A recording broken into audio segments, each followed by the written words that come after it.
Olá, querido amigo, olá, querida amiga. Nós estamos aqui reunidos novamente para o nosso segundo encontro. No nosso encontro passado, nós fizemos uma apresentação da obra que nós estamos estudando, fizemos uma breve biografia de Allan Kardec, lemos o preâmbulo e falamos do capítulo 1, na parte do diálogo com o crítico. Hoje nós vamos falar do diálogo que Allan Kardec tem com o cético. Vamos dar início? Everton e Manuelito estão aqui conosco. Roda a vinheta, Manuelito. Não tem vinheta. A gente não é influencer, a gente é estudante. A gente não tem direito à vinheta. Então, vamos começar aqui a respeito do cético, né? O cético, é interessante fazer a mesma consideração que nós fizemos a respeito do crítico, porque assim como o termo crítico houve uma alteração ao longo desse período, né, desde da metade do século XIX até hoje, o cético também tem um sentido diferente do usual. Hoje, nós utilizamos o termo cético para designar alguém descrente, alguém que não acredita. A pessoa fala assim, eu sou muito cético quanto a isso, ou seja, eu não acredito nisso. Mas não é esse o sentido original da palavra. O ceticismo é uma doutrina da qual entende que seria impossível ter a certeza de determinado conhecimento. Então, para aqueles que são céticos em relação a Deus, eles não acreditam nem que exista Deus, nem que não exista Deus. Entenderiam os céticos nesse aspecto de que é impossível saber se Deus existe ou não existe. Então veja que é diferente, por exemplo, do ateu. O ateu é aquele que possui a crença de que Deus não existe, né? Então o cético é aquela pessoa que busca conhecer, né? Busca desenvolver o seu raciocínio, e é nesse aspecto que Allan Kardec então dá o nome desse segundo visitante de cético. É aquela pessoa que busca o conhecimento, não tem nada, não tem um pré-julgamento, não tem um pré-conceito, não tem uma ideia formada antes da hora, não é isso? Então, começa assim o cético dizendo, confesso a minha ignorância no assunto. Não sou a favor nem contra o espiritismo, mas tenho predisposição para aprender. Olha que interessante, né? E isso nós vimos no nosso encontro passado, que modifica completamente a postura de Allan Kardec, porque Allan Kardec rechaçava aquelas pessoas que já vinham com um conhecimento, com o entendimento, melhor dizendo, pronto a respeito daquilo que elas acreditavam ser uma fraude. Então a gente vai perceber isso ao longo dos nossos estudos de hoje, que a postura de Allan Kardec também modifica, porque o cético é uma pessoa que não tem um entendimento pronto, mas que está disposto a ouvir, disposto a aprender. Então a gente vai para os nossos slides. Só para o nosso segundo slide, tem o sumário e mostra bem aonde nós estamos na obra, não é? Então nós já avançamos sobre o preâmbulo, estamos no capítulo 1º, Pequena Conferência Espírita, já estudamos o primeiro diálogo crítico e estamos agora no segundo diálogo cético. Serve, então, para a gente entender em que parte da obra que nós estamos. Vamos agora para o terceiro slide, que mostra bem os tópicos que vão ser abordados no nosso encontro de hoje. No segundo diálogo, o cético trata de espiritismo e espiritualismo, dissidências, fenômenos espíritas simulados, impotência dos detratores, o maravilhoso e o sobrenatural, oposição da ciência, falsas explicações dos fenômenos, não basta que os incrédulos vejam, boa ou má vontade dos espíritos para convencerem.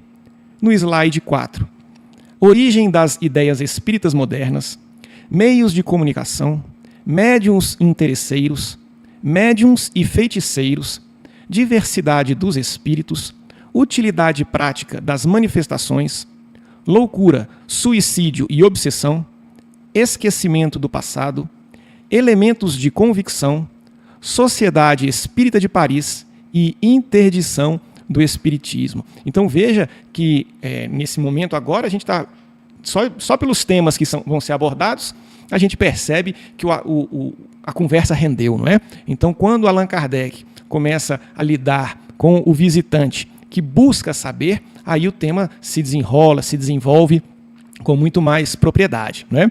E o primeiro desses tópicos é a respeito do termo espiritismo e espírita.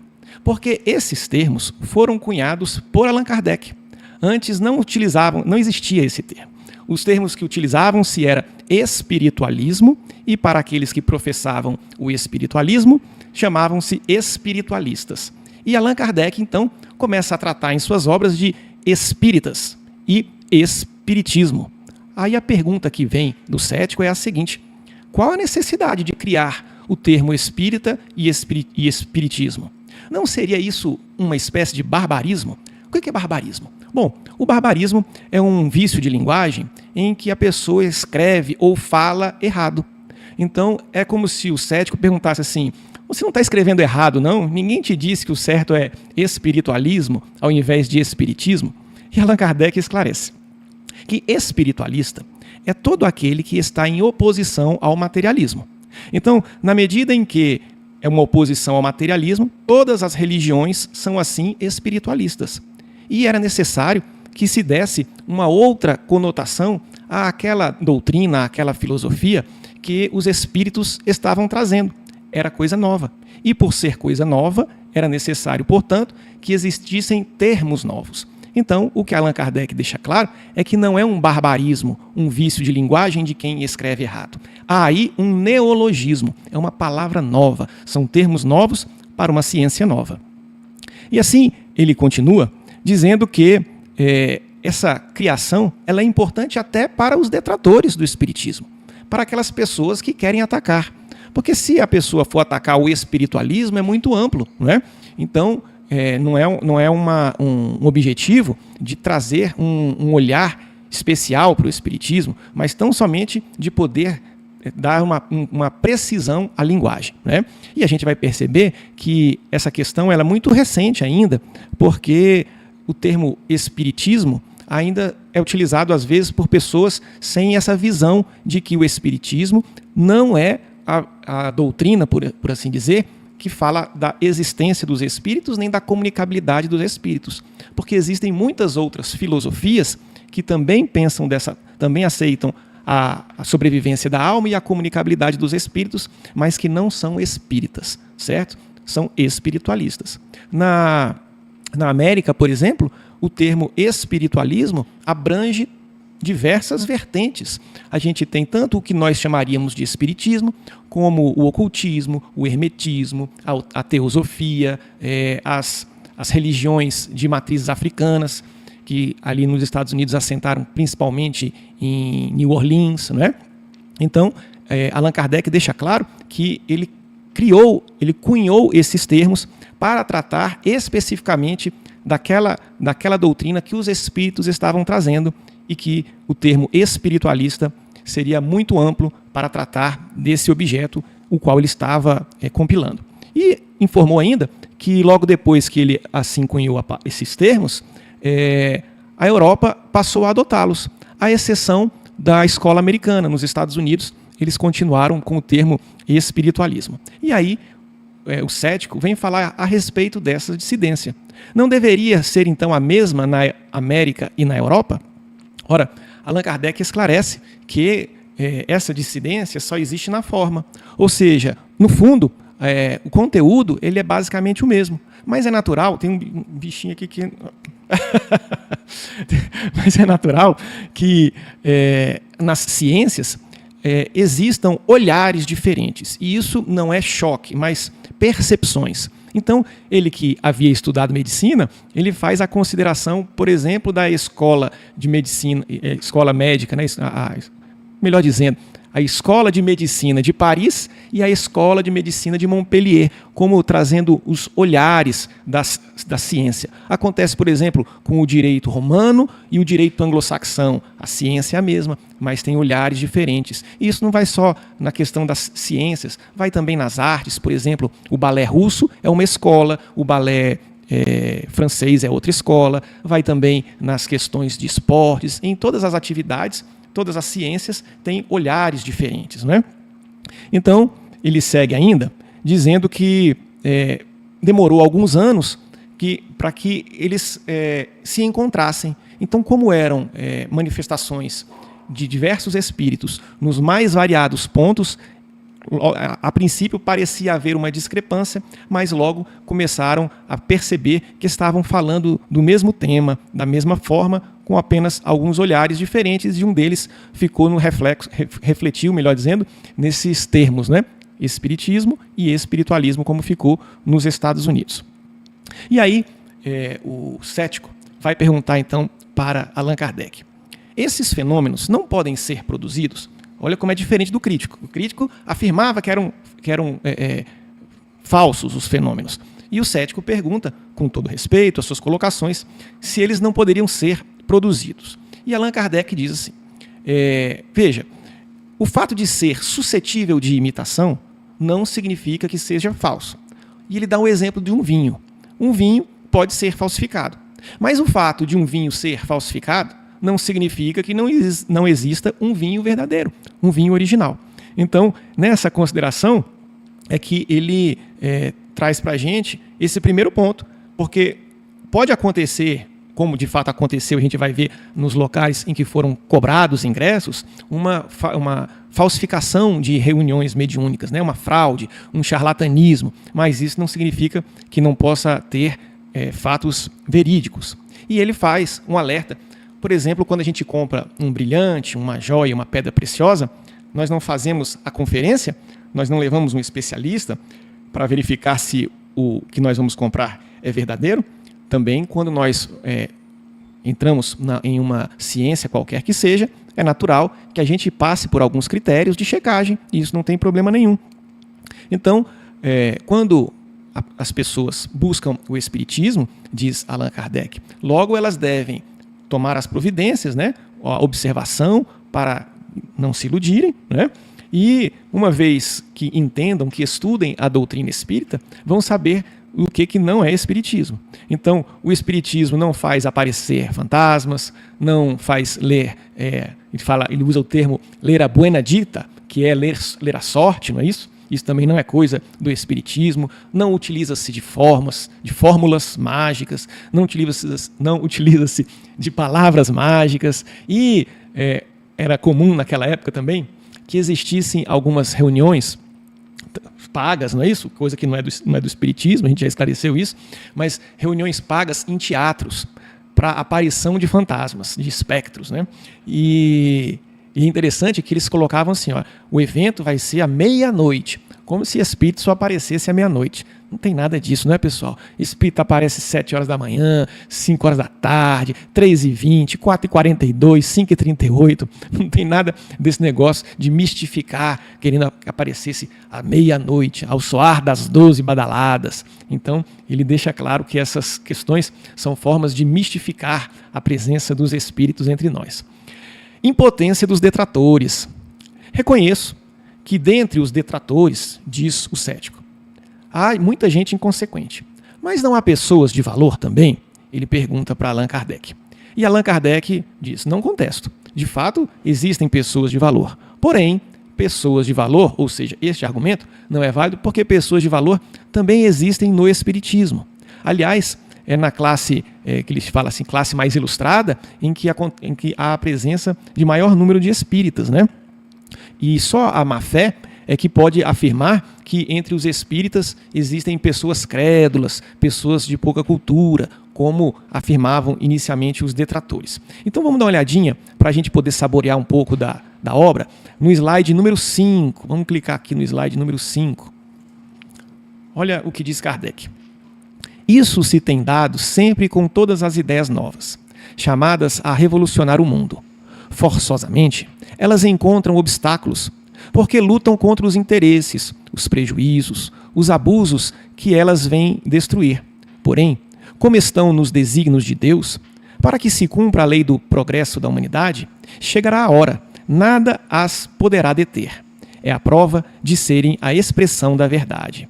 E depois, então explica, né, que apesar dos detratores, eles são impotentes, porque não podem deter a marcha do progresso. E no slide 6, a gente também separou um pedacinho da obra, um trecho, para a gente saborear. Diz Allan Kardec, o erro de todos está em crerem que a fonte do espiritismo é uma só, e que se baseia na opinião de um só homem. Daí a ideia de que poderão arruiná-lo, refutando essa opinião. Eles procuram na Terra uma coisa que só achariam no espaço.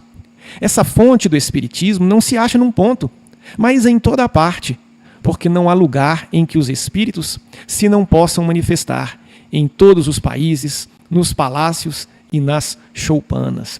Então, nós estamos falando aqui da universalidade da comunicação dos espíritos. Os espíritos falavam e ainda falam em todos os cantos do planeta, em todas as classes sociais, e isso mostra a impossibilidade de se atacar o espiritismo. Ninguém pode calar os espíritos, diz Allan Kardec. E aí o cético avança então para o tema o maravilhoso e o sobrenatural. Ele pergunta mais ou menos assim: o espiritismo ele não pode acabar reavivando aquela ideia do maravilhoso e do sobrenatural? Então lembramos que no século XVIII veio aí o iluminismo, não é isso? Trazendo a ciência, a razão, essa modificação do pensamento, né? E a preocupação do cético era se o espiritismo não estava reavivando essa ideia do maravilhoso e do sobrenatural. E Allan Kardec deixa claro que não, que é exatamente o contrário disso. O espiritismo ele vem destruir as ideias supersticiosas, porque o sobrenatural é aquilo que estaria em confronto com as leis da natureza.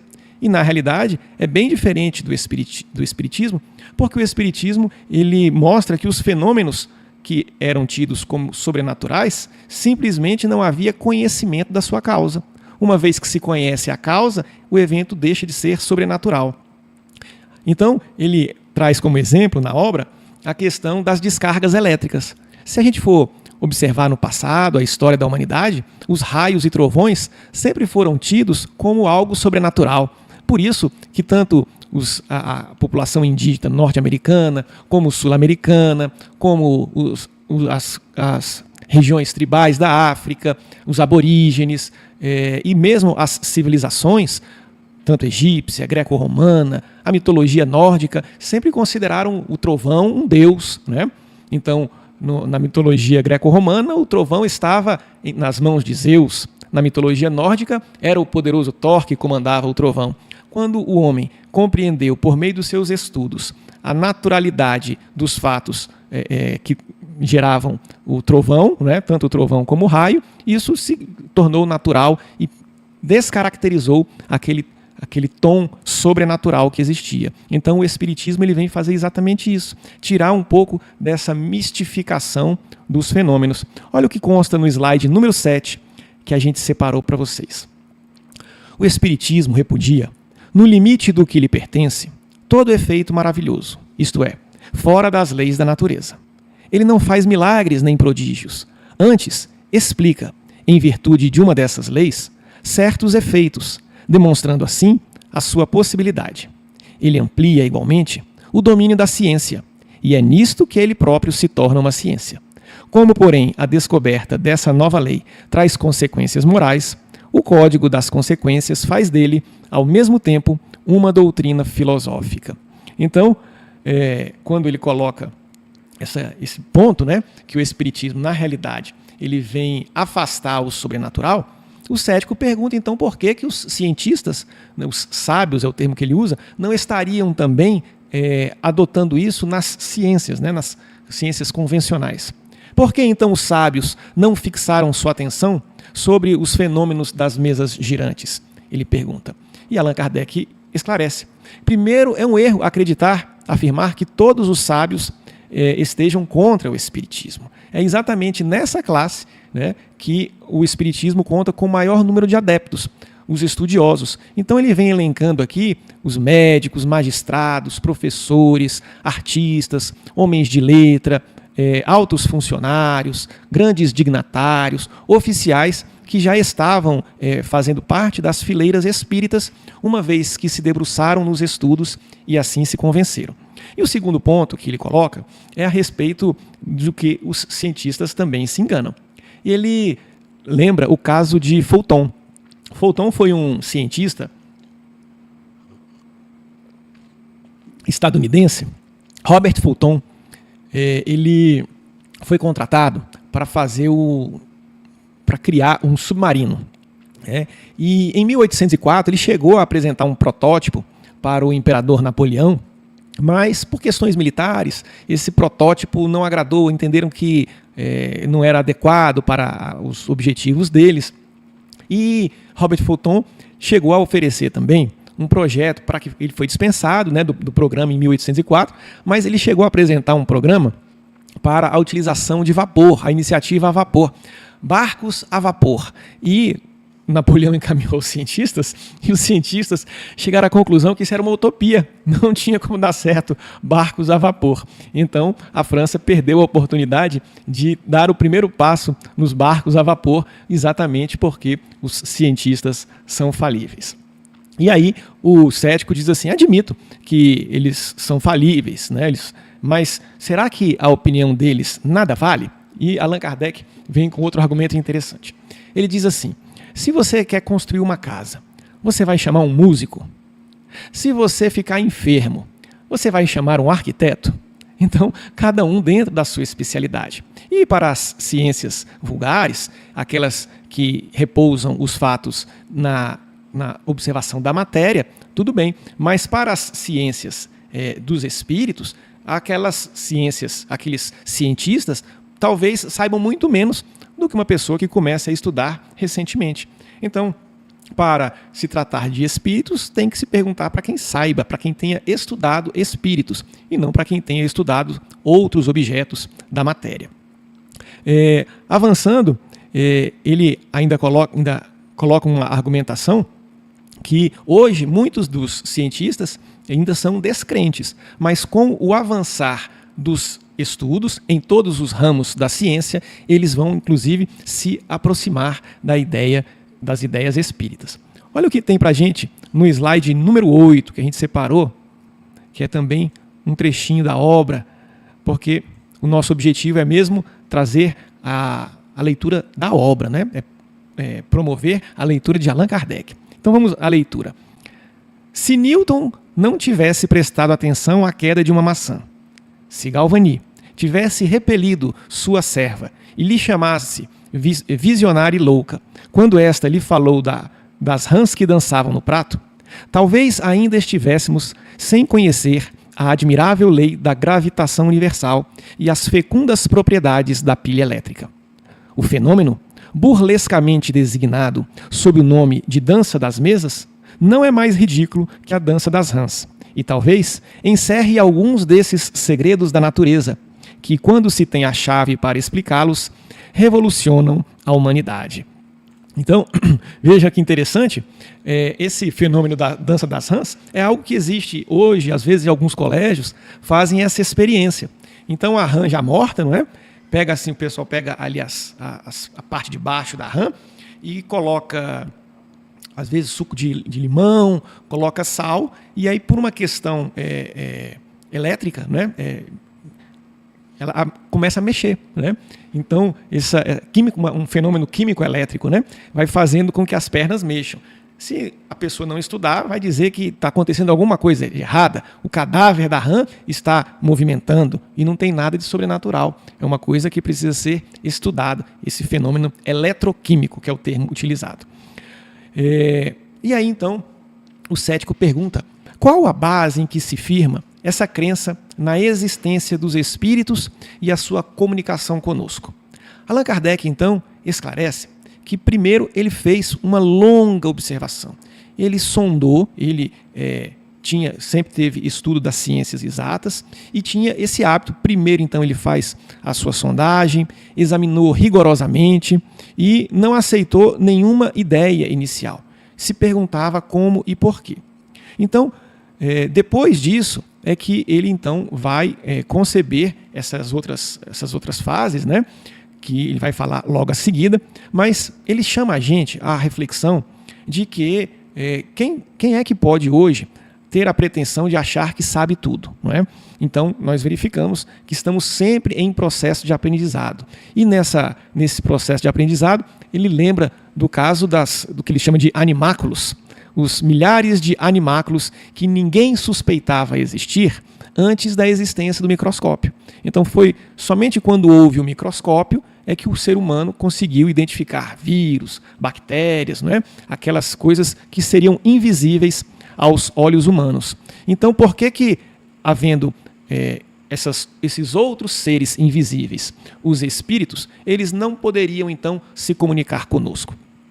E esse raciocínio que ele traz de se existem os espíritos, por que eles não poderiam se comunicar conosco?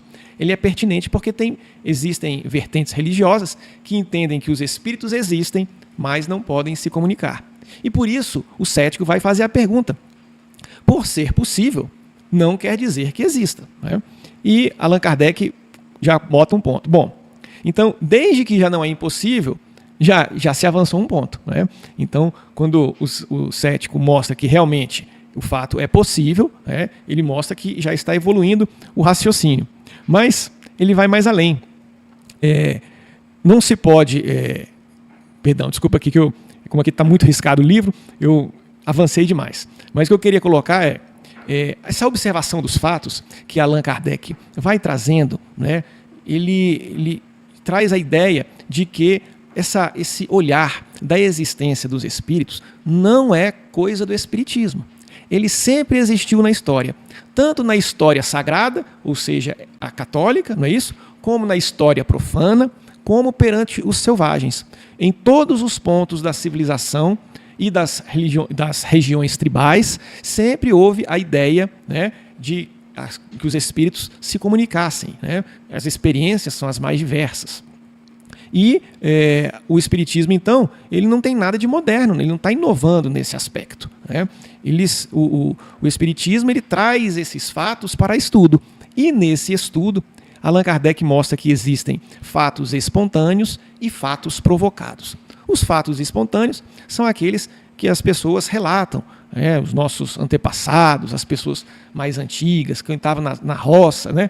Na fazenda, contam muito a visão que teve de um parente desencarnado, as aparições, no caso das mediunidades de efeitos físicos, né? Os ruídos, os barulhos, movimentações de objetos, são aqueles fatos espontâneos.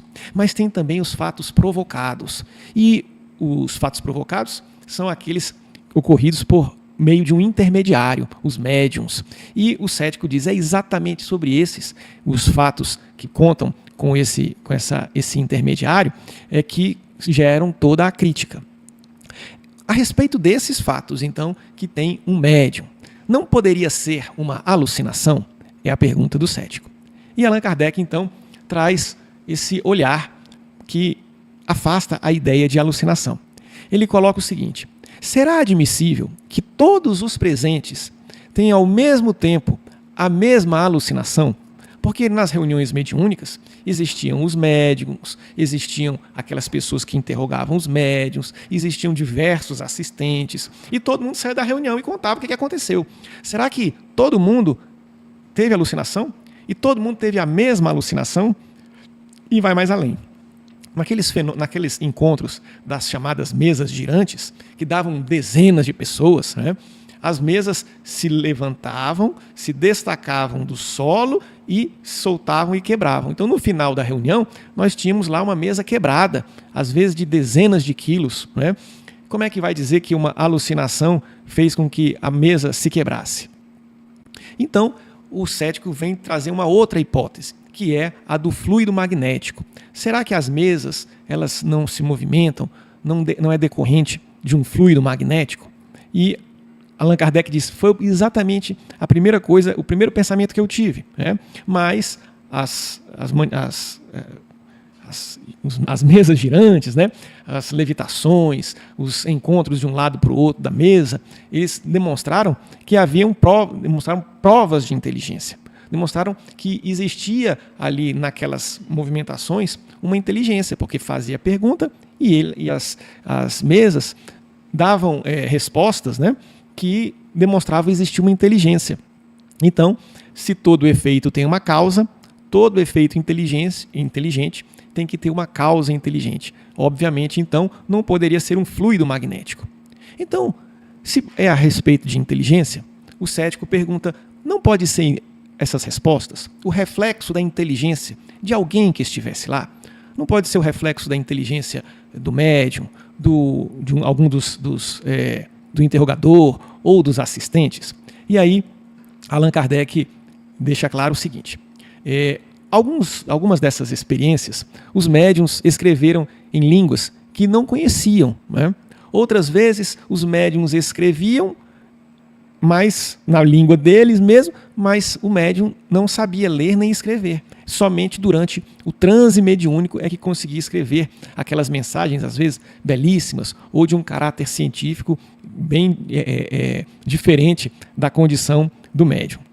E as respostas iam contrárias, muitas vezes, às ideias, aos desejos e opiniões de todo mundo que estava presente. Então, depois que a mensagem era dada, todo mundo ali que estava presente se surpreendia. Foi como aconteceu, por exemplo, com a questão da reencarnação. Allan Kardec disse que não apenas se surpreendeu, mas contrariou com a informação de que houvesse reencarnação, porque ele e a maioria dos presentes, se não a totalidade, era de origem católica, não é? E então, o cético pergunta assim: e não pode ser então uma percepção sonambúlica? O que é percepção sonambúlica? A percepção sonambúlica, ela está ligada à emancipação da alma. Então, uma vez que nós nos destacamos, por assim dizer, deixamos o nosso corpo e deixamos o corpo, né, dormindo nesse sono sonambúlico, né, e temos uma percepção da alma mais ampla, muitas vezes nós temos uma inteligência mais aprimorada, né? Uma visão mais estendida. E aí ele pergunta se isso não pode ser, então, essas informações não podem ser o próprio eu que sabe, né, e que daria essas informações. E aí Allan Kardec coloca a seguinte questão: se fosse isso, não era possível, então, a produção de aparições visíveis, porque nesses fenômenos de materialização aparecia o espírito materializado. Isso não pode ser uma percepção sonambúlica, não é da própria alma do médium, é externo, não é isso? E o corpo pesado, suspenso no ar, também não é algo de uma emancipação da alma. Mas ele faz uma consideração interessante que nós separamos nos slides 9 e 10. Vamos lê-los? No slide 9 e 10 narram um seguinte caso. Dizem ainda que os médiuns só falam com clareza daquilo que é conhecido. Como explicar o fato seguinte e 100 outros da mesma espécie? Um dos meus amigos, muito bom médium escrevente, perguntou a um espírito se uma pessoa que ele tinha perdido de vista havia 15 anos era ainda deste mundo. E no slide seguinte continua: sim, ainda vive, foi-lhe respondido. Mora em Paris, rua tal, número tanto. Ele foi e encontrou a pessoa no lugar indicado. Seria isso uma ilusão?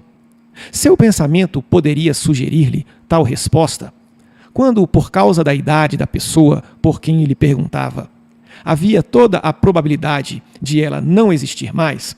Então veja que interessante que esse olhar mostra que não foi nem uma ilusão, nem um pensamento. O médium estava querendo saber de uma pessoa muito idosa, né? Se fosse algo dele, ele saberia, né? E ele perguntou então ao espírito se a pessoa ainda vivia. O espírito respondeu que vive e deu então local, endereço em que a pessoa mora, e depois ele foi lá e constatou a veracidade do fato, né? Então isso mostra que realmente é uma inteligência que não é a do médium. Não basta que os incrédulos vejam para que se convençam. Essa parte também é muito interessante, porque muitos de nós ainda estamos almejando fenômenos espíritas, né, para que haja o convencimento. Olha que consta aí para a gente nos slides 11, 12 e 13. Essa partezinha que a gente separou e que é tão bom porque a gente pode ter um pouquinho, né, da obra, mesmo que a gente não consiga ler ela toda de uma vez, um pouquinho assim a gente vai apreciando um pouco dessa obra. Visitante pergunta: o que os incrédulos desejam ver, pedem e na maioria das vezes não se lhes fornecem, são os fatos positivos. Se todos testemunhassem esses fatos, a dúvida não mais seria permitida. Como é que tanta gente, apesar de sua vontade, nada tem conseguido ver? Apresentam-lhe como motivo, dizem eles, a sua falta de fé, ao que respondem, e com razão, que não podem ter fé antecipada e que se lhes deve dar os meios para poderem crerem. E aí, no slide seguinte, Allan Kardec responde: é simples a razão. Eles querem que os fatos obedeçam à sua ordem, e a espíritos não se pode dar ordens. É preciso esperar pela boa vontade deles. Não basta dizer, mostrai-me tal fato e eu crerei. É necessário ter-se a vontade de perseverar, deixar que os fatos se produzam espontaneamente, sem pretender forçá-los ou dirigi-los. Aquele que mais desejais será, talvez, precisamente o que não obtereis. Virão, porém, outros. E o que quereis se apresentará, quando menos esperardes. E conclui logo em seguida: aos olhos do observador atento e assíduo, surgem eles inumeráveis, corroborando-se uns aos outros. Mas quem acreditar que basta tocar a manivela para fazer que a máquina ande, engana-se redondamente. Muito interessante, não é? Então, Allan Kardec esclarece que a ideia de que se a pessoa ver os fenômenos mediúnicos vai fazer com que a creiam, isso não é uma verdade, né? Então, primeiro, por conta desse fato que Allan Kardec colocou, não é? Que a pessoa precisa ter perseverança, precisa deixar quem é o espírito que se manifesta, e não somos nós que exigimos dos espíritos, e que muitas das vezes as pessoas veem os fenômenos, mas ainda assim se mantêm incrédulas. Então, os relatos mostram muitas pessoas que falavam assim: eu vi, mas não acredito. Eu vi, não sei explicar o motivo, mas não acredito. Até porque muitas entendem que iria ferir o seu amor próprio, desdizer aquilo que elas antecipadamente disseram não acreditar. Então, logo em seguida, o cético vai tratar da boa ou má vontade dos espíritos para convencer.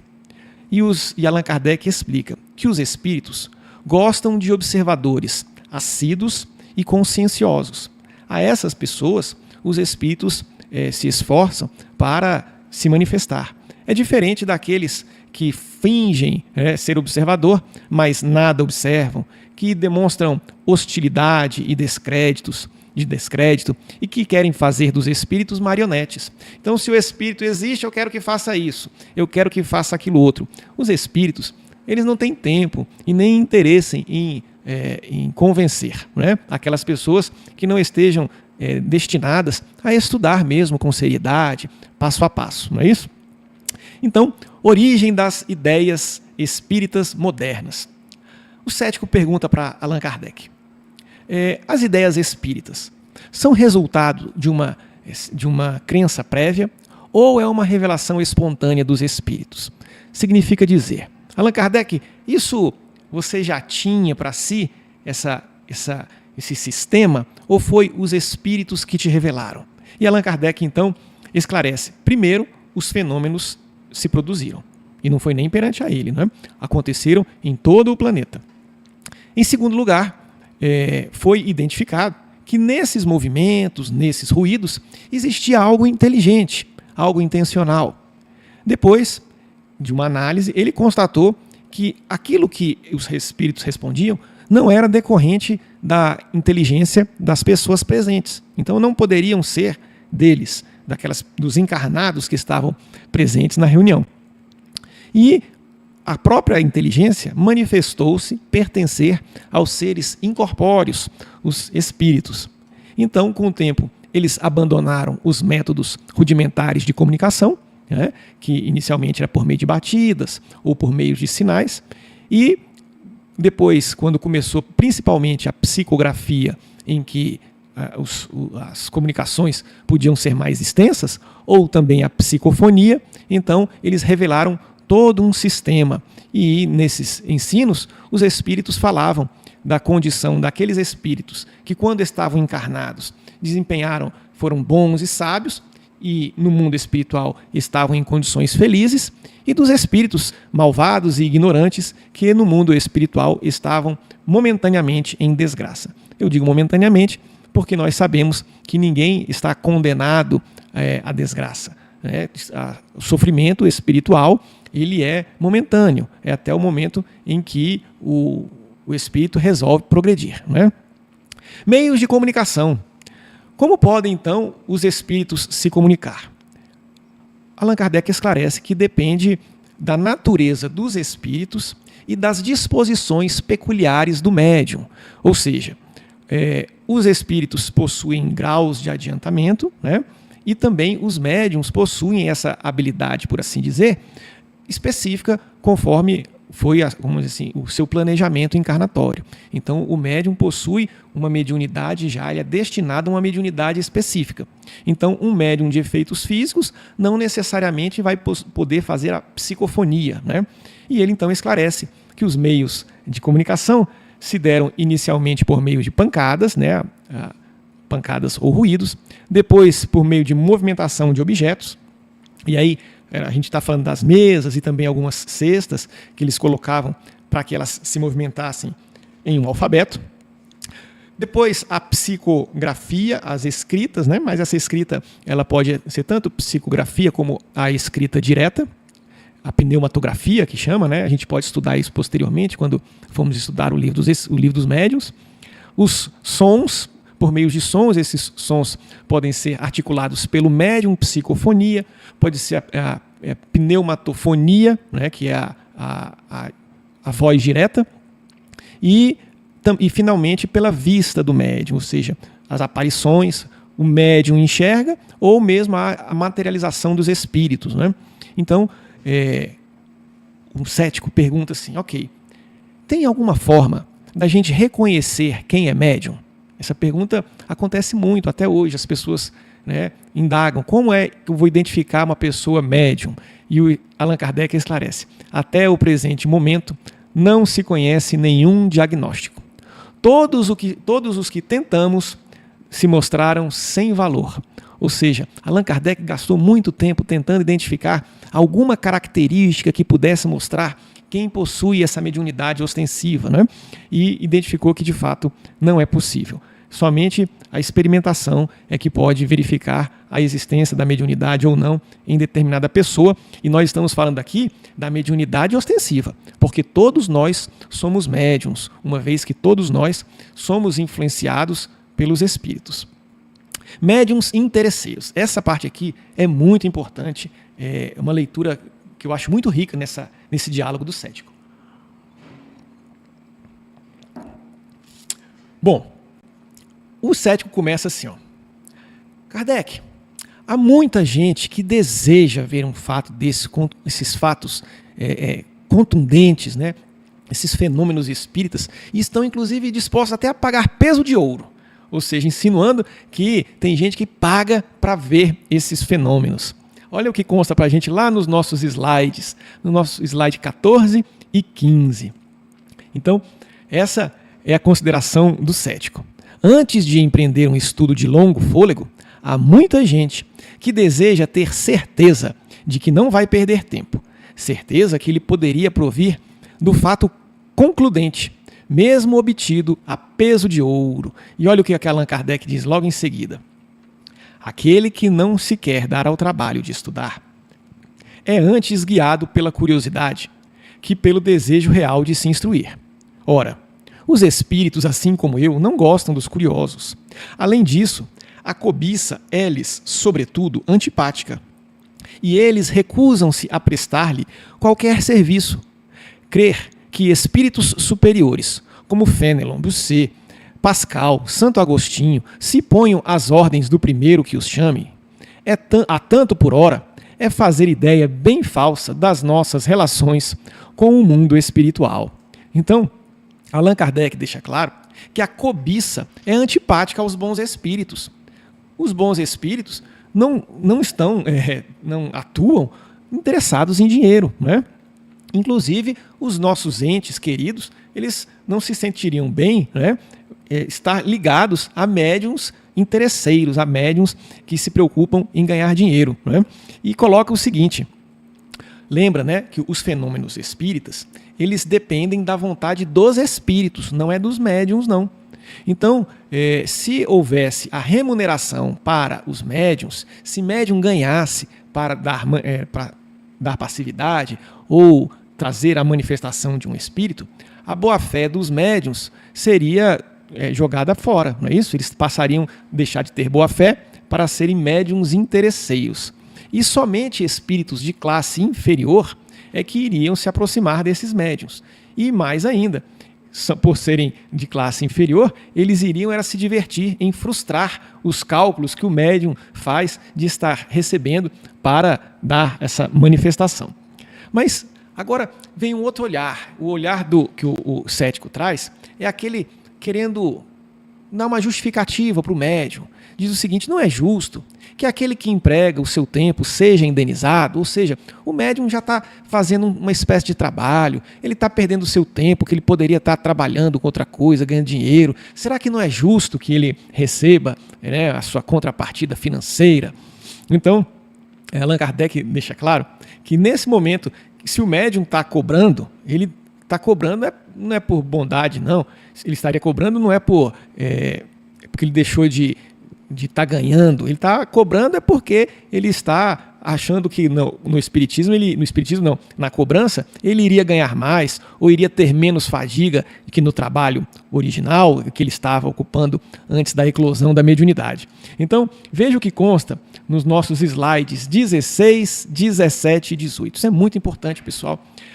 Os médiuns verdadeiramente sérios e devotados, quando não possuem uma existência independente, procuram recursos no trabalho ordinário e não abandonam suas profissões. Eles não consagram a mediunidade senão o tempo que lhe podem dar, sem prejuízo de outras ocupações, empregando parte do tempo destinado aos divertimentos e repouso neste trabalho mais útil. Eles se mostram devotados, tornam-se apreciados e respeitados.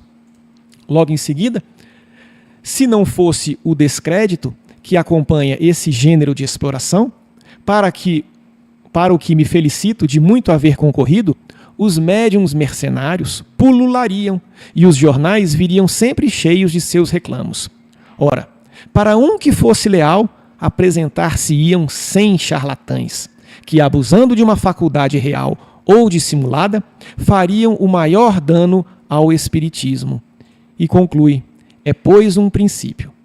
Todos quantos veem no espiritismo coisa diferente de uma exibição de fenômenos curiosos, que compreendem e tomam a respeito a dignidade, consideração e os verdadeiros interesses da doutrina, reprovam toda espécie de especulação, qualquer que seja a forma ou disfarce com que se apresente. Olha que interessante, não é? Então, Allan Kardec deixa claro, ele fala depois em mandato mediúnico. O que é mandato? Vamos pegar o termo mandato a respeito aqui dos nossos representantes, né? Os deputados, senadores, eles recebem um mandato eleitoral, ou seja, é um voto de confiança. Eles são confiados para nos representarem no parlamento, não é assim?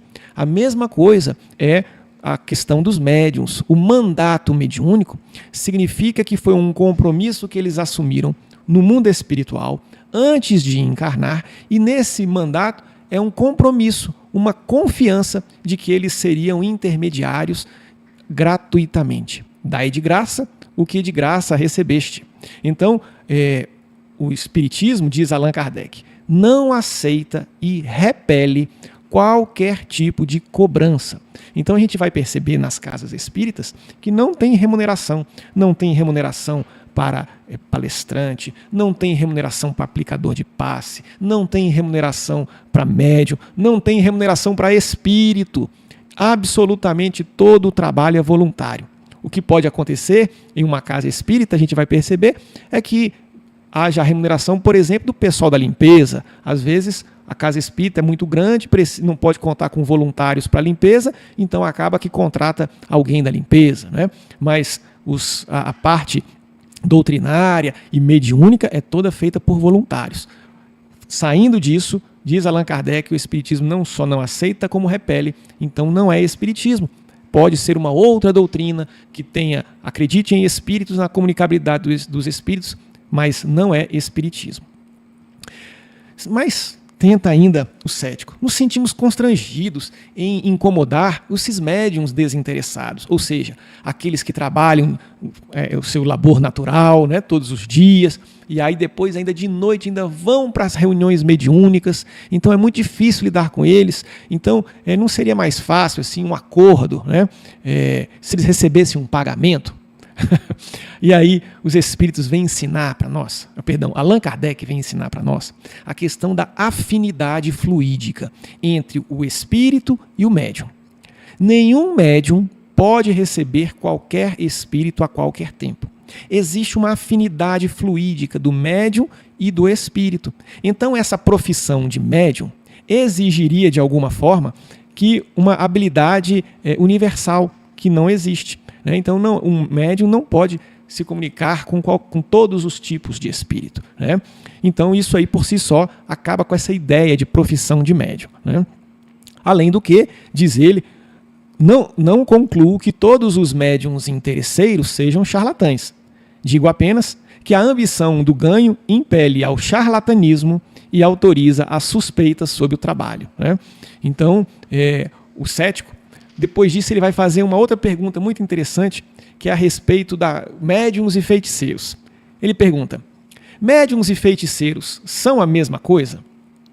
E Allan Kardec esclarece que feiticeiros trazem aquela ideia de um poder sobrenatural, fórmulas, magias, amuletos, talismãs. A ignorância exagerou no poder dos feiticeiros e eles abusaram da credulidade humana. Então, feiticeiro traz aquela ideia de poder. Absolutamente nenhum. O médium sabe que não tem poder, não tem nada de sobrenatural, e ele não tem poder nem mesmo sobre os espíritos, que dá passividade, né? Que dá comunicação. Então, nem com os espíritos o médium pode contar, porque os espíritos aparecem na hora que eles querem, né? Aí, o cético faz o seguinte questionamento: mas e os médiums que obtêm efeitos em público? Se ele não tem poder, como é que ele vai conseguir marcar no dia tal, né, um evento público? Aí Allan Kardec esclarece que nos casos, né, dessa mediunidade séria, em que não há embuste, são médiums especialmente próprios para esse gênero de manifestação.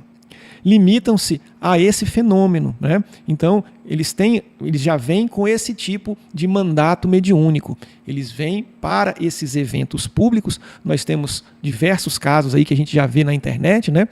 De cartas psicografadas em meio ao público, e os espíritos esclarecem que eles têm por objetivo chamar a atenção dos indiferentes e obrigar os recalcitrantes, os teimosos, a falarem do espiritismo. Então, é uma proposta que existe já no planejamento encarnatório do médium, e também é um compromisso da equipe espiritual que acompanha esse médium. Então, o médium não tem o poder de atrair. Tanto é que nesses eventos de psicografia em público, não é o médium que escolhe quando é que vai ser. São os espíritos que coordenam os trabalhos, que dizem, vai ser no dia tal que nós vamos comparecer, e vamos encaminhar os espíritos que vão escrever, né, vão se manifestar aos parentes, nessas cartas consoladoras que a gente tem observado com muita frequência ultimamente. Diversidade dos espíritos. O cético pergunta: você fala, se manifesta, né? Você fala de espíritos bons ou maus, mas deixando o envoltório corporal, eles não se despojam das imperfeições inerentes à matéria? E Allan Kardec deixa claro que existe uma questão das imperfeições físicas, que essa sim. Então, se a pessoa, quando está encarnado, está muito idosa, né? Está cadeirante, Quando ela desencarna, ela se desfaz das imperfeições físicas, então não precisa mais de cadeira de rodas. A pessoa está com algum tipo de deficiência física, quando desencarna ela se livra, porque a imperfeição é física. É diferente da imperfeição moral, que a imperfeição moral ela não é do corpo, ela é do espírito. Então, o fato de desencarnar não faz com que ele se livre daquelas imperfeições de natureza moral. Olha o que consta no slide número 19. O progresso dos espíritos faz-se gradualmente e, algumas vezes, com muita lentidão. Entre eles, alguns há que, por seu grau de aperfeiçoamento, veem as coisas sob um ponto de vista mais justo do que quando estavam encarnados. Outros, pelo contrário, conservam ainda as mesmas paixões, os mesmos preconceitos e erros, até que o tempo e as novas provas os venham esclarecer. Notai bem o que digo é fruto da experiência, colhido no que eles nos dizem em suas comunicações. É, pois, um princípio elementar do Espiritismo que existem espíritos de todos os graus de inteligência e moralidade. E aí, quando Allan Kardec explica para o cético que existem espíritos em todos os graus, o cético pergunta, e por que Deus criou, então, nessas diversas categorias? Allan Kardec esclarece que não é bem assim.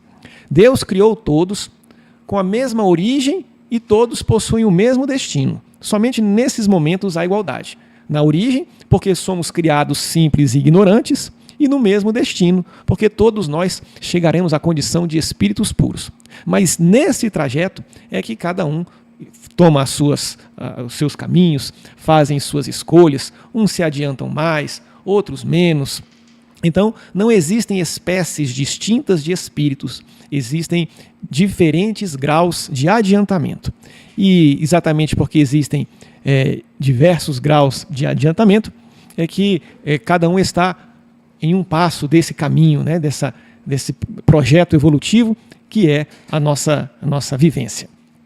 Então, Allan Kardec conclui ainda, dizendo que cada espírito fala segundo as suas ideias. E exatamente porque fala segundo as suas ideias, é que nós devemos entender que as comunicações são opiniões, cada espírito tem um olhar diferente a respeito do tema. Muitas vezes a gente vê as pessoas discutindo porque um espírito diz que algo é belo e outro diz que algo é bonito. Estão falando a mesma coisa, mas com o seu colorido diferente. Não é? E Allan Kardec conclui dizendo, eis porque não se deve crer cegamente em tudo o que dizem os espíritos. E aí o cético faz a seguinte consideração, ora, se não devemos acreditar em tudo o que dizem os espíritos, porque os espíritos estão em graus diferentes de adiantamento. Como distinguir o erro da verdade? Como eu vou saber se um espírito está certo ou está errado? Aí Allan Kardec responde como em todas as ciências filosóficas. Longos estudos e minuciosas observações.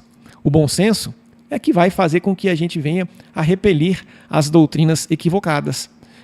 À medida que nós vamos aprendendo, a gente consegue distinguir os espíritos bons dos espíritos maus, os sábios dos ignorantes, os sinceros dos hipócritas. E o cético diz o seguinte, ora, se tanto faz nós nos dirigirmos aos homens ou aos espíritos, já que tem espíritos sábios e espíritos que não conhecem, já que existem espíritos bons e espíritos maus, para que então ouvir os espíritos?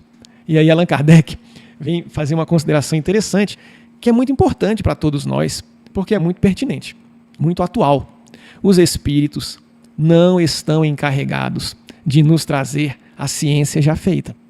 Os espíritos não estão encarregados de nos trazer, de ler a buena dita, de ler a sorte.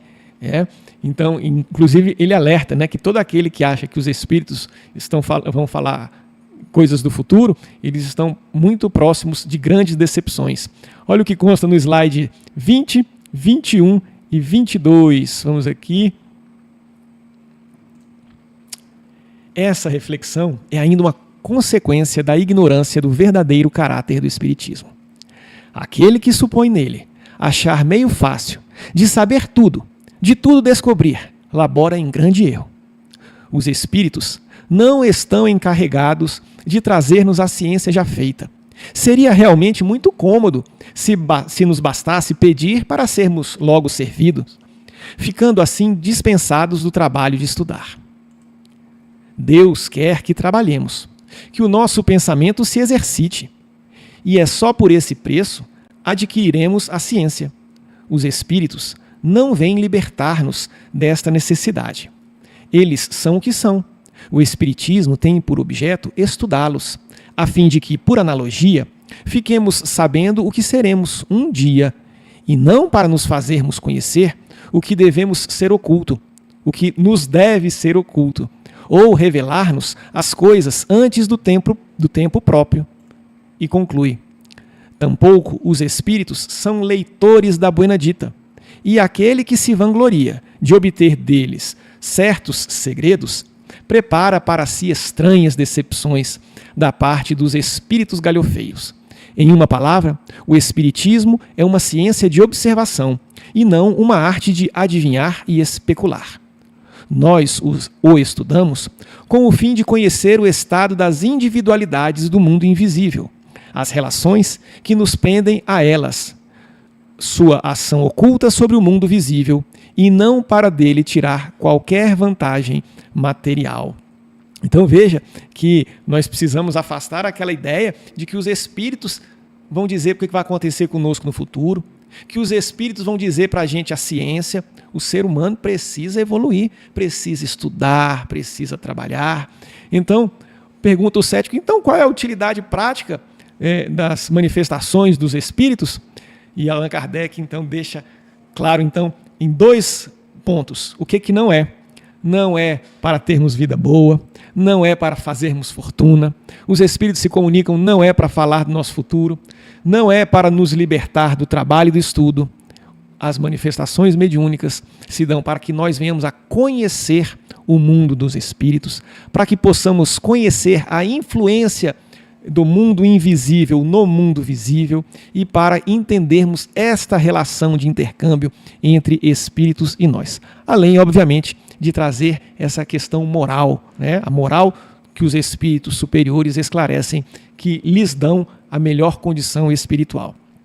Assim, diz Allan Kardec, como a astronomia destronou a astrologia, assim como a química destronou a alquimia, o espiritismo vem destronar os feiticeiros, adivinhos e leitores da sorte. E aí, o cético vem falar a respeito da questão da loucura, suicídio e obsessão. As ideias espíritas seriam capazes de perturbar as faculdades mentais? Ou seja, a pessoa pode ficar tantã se começar a mexer com o espiritismo, porque era um preconceito que existia. Allan Kardec esclarece que a causa primária da loucura é uma predisposição orgânica, né? E que essa conversa se deu por causa de um jornal da América que, como considerava loucura as ideias espíritas, ele fez uma pesquisa e concluiu que tinha mais de 4.000 casos de loucura espírita, quando na realidade estava querendo dizer que havia naquela pequena região mais de 4.000 pessoas que eram espíritas, né? Então daí surgiu essa ideia. E ele faz uma distinção bem clara a respeito da diferença da loucura patológica para a obsessão. Então, a obsessão é essa subjugação de espíritos malévolos a uma pessoa encarnada, a um encarnado. Ela possui, às vezes, os mesmos sintomas, parecem a mesma coisa, não é? Mas aconteceu em todos os tempos, né? Sempre existiram os obsidiados e a medicação comum é impotente. Mas, no caso da obsessão, o espiritismo ele não é o mal, ele é o remédio. É exatamente o estudo das comunicações dadas pelos espíritos é que faz com que a gente consiga ter, vamos dizer assim, o contraponto da obsessão, que a gente consiga a desobsessão. Então o espiritismo não é a causa do mal, mas é o remédio. E a gente vai ter ali depois um estudo sobre desobsessão, que é muito importante a respeito dessa forma que a pessoa tem de se libertar de uma influência espiritual negativa. E outro ponto que ele vem tratar, o cético, ele faz pergunta a respeito do esquecimento do passado. Veja que isso também é muito comum, até hoje as pessoas perguntam sobre esse tema, o esquecimento do passado. Pergunta então o cético: como pode o homem aproveitar da experiência adquirida em anteriores existências quando não se lembra delas? Então veja que ele pergunta como eu posso ter acesso a uma aquisição se eu não me lembro delas. Vejam que quando a gente aprende algo na escola, por exemplo, a gente pode até não lembrar quem foi que nos ensinou, mas a lição ficou, não é? Então é nesse sentido que Allan Kardec vai falar, e nós reservamos os 2 últimos slides do nosso encontro de hoje, é o 23 e o 24. Se em cada uma de suas existências um véu esconde o passado do espírito, e com isso nada perde ele das suas aquisições, apenas esquece o modo por que as conquistou. Servindo-me ainda da comparação supra com o aluno, direi que pouco importa saber onde, como, com que professores ele estudou as matérias de uma classe, uma vez que as saiba, quando passa para a classe seguinte. Se os castigos o tornaram laborioso e dócil, que lhe importa saber quando foi castigado por preguiçoso e insubordinado? É assim que, reencarnando, o homem traz por intuição e como ideias inatas o que adquiriu em ciência e moralidade. Digo em moralidade porque se, no curso de uma existência, ele se melhorou, se soube tirar proveito das lições da experiência, se tornará melhor quando voltar. Seu espírito, amadurecido na escola do sofrimento e do trabalho, terá mais firmeza. Longe de ter de recomeçar tudo, ele possui um fundo que vai sempre crescendo e sobre o qual se apoia para fazer maiores conquistas. Então, Allan Kardec deixa claro nesse momento que não importa a gente saber como veio a lição, se a gente aprendeu a lição, não é mesmo? E ele deixa claro também que esse esquecimento é temporário. Nós só temos o esquecimento enquanto estamos encarnados. A partir do momento em que a gente desencarna, a gente recobra essa lembrança. Essa lembrança do desencarnado das vidas anteriores, ela também está ligada ao grau de evolução. Quanto mais evoluído o espírito, mais para trás ele se recorda, né? Então, muitas vezes a gente conversa com espíritos em que eles se recordam de poucas encarnações passadas, né? E por que isso se dá? Pelo mesmo motivo do véu do esquecimento nessa vida, porque pode prejudicar. Deus não faz nada que não seja para o nosso bem. Então, o esquecimento do passado, diz Allan Kardec, facilita a reabilitação, principalmente entre credores e devedores. Quantas vezes um credor e um devedor não reencarnam na mesma família? Como seria constrangedor eles perceberem a razão pelo qual essa antipatia. Então Deus permite, né, nessa lei divina, que a reencarnação é uma lei divina, então nessa lei divina ele afasta aquilo que iria prejudicar o progresso. Os espíritos passam a conviver sem entender o porquê de uma antipatia e aprendem a se amar. Depois que aprendem a se amar, é que é permitido então que se veja o porquê, a origem daquela antipatia que já foi superada. Mas evita também, não só a dificuldade de reaproximação entre eles, mas um preconceito da sociedade. Se a sociedade conhecesse um delinquente de outras vidas, como é que ele iria andar de cabeça erguida, buscando o seu melhoramento, não é? E Allan Kardec lembra também que esse véu, né, do esquecimento, ele só existe em mundos inferiores. Nos mundos superiores, onde só reina o bem, como as encarnações anteriores não agridem a consciência, né, não tem nada, então não tem porquê do espírito não se recordar. E nesses elementos de convicção, lembra que a gente tinha falado, né, que o nosso encontro de hoje ia ser um pouquinho mais extenso, mas já estamos terminando. Mas é porque os capítulos, eles são mesmo diferentes, por isso que vai dar uma diferença do nosso primeiro encontro, esse que é o nosso maior encontro, por isso que às vezes, não sei se eu estou correndo um pouquinho, e o encontro, por exemplo, da próxima semana, ele vai ser bem mais curto, né? Mas a gente já está concluindo aqui a respeito dos elementos de convicção, né?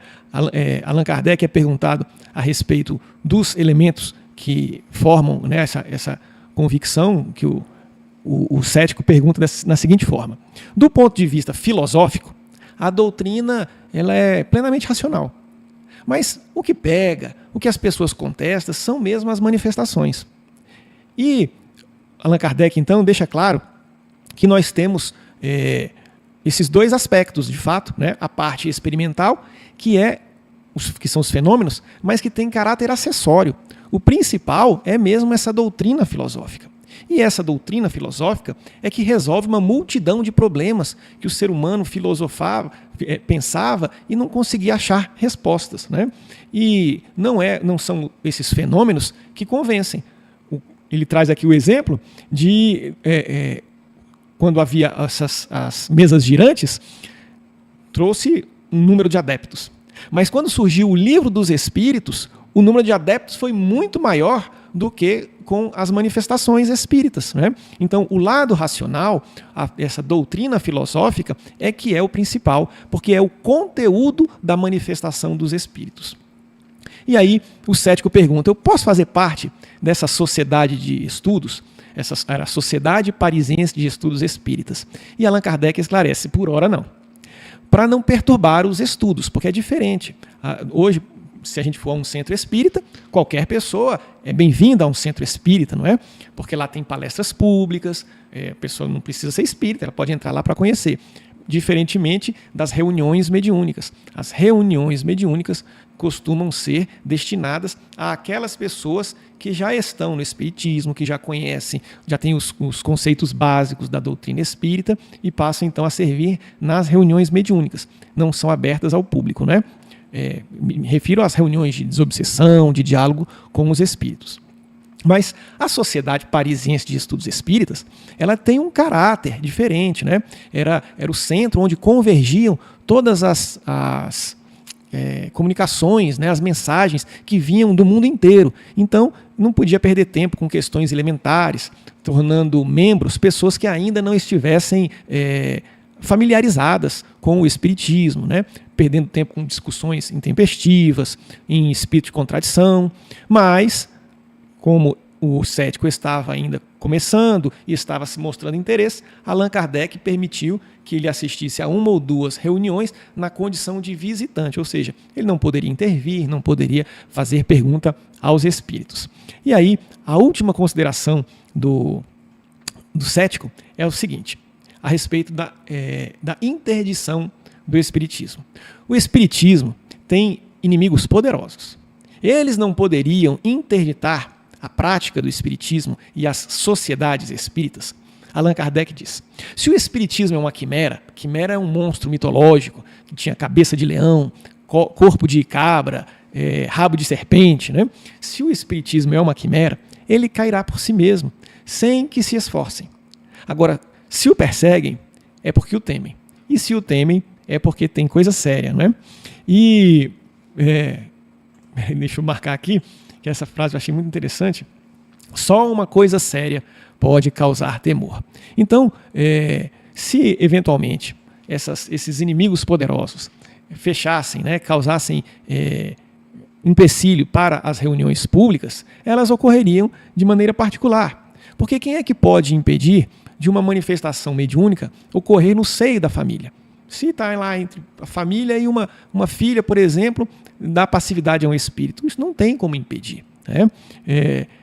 Mesmo até os presos, né, ele fala assim, mesmo que a pessoa seja presa, como é que um inimigo vai impedir que na cadeia não sejam realizadas manifestações espontâneas dos espíritos, né?